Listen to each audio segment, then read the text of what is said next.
এবারের লোক বাড়তে নাই, এবারের লোক কোথায় গেছে? হ্যাঁ কাকা আসেন বসেন।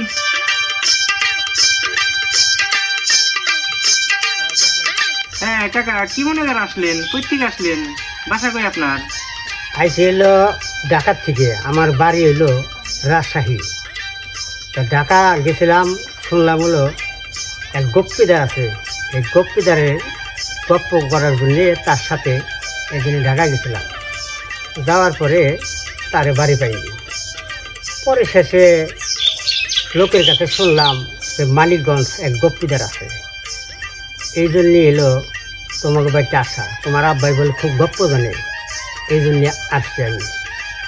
তাই তোমার আব্বা কোথায় গেছে? বাড়িতে নাই, গেছে কোথায়? আব্বাই তো বাড়িতে নাই, ওই বাড়ির কাকার মুরগির পাশের দুধ হয়, তাই দোয়ানে লেগে গেছে। কি কয়? মুরগির পাশে দুধ হয়? পাগল নাকি? তোমাকে বাড়ির পেছনে যেটা নিম গাছ দেখলাম, নিম গাছ দিয়ে কি করবেন? নিম গাছ দিয়ে একটা মেসেক বানাইতাম। দূর কাকা কি কন, নিম গাছ পালতেছে আমার আব্বাই 12 বছর ধরে একটা খিলিল বানানোর জন্য, তাই ওই না, আর আপনি কইতেছেন মেসেক বানাইবেন।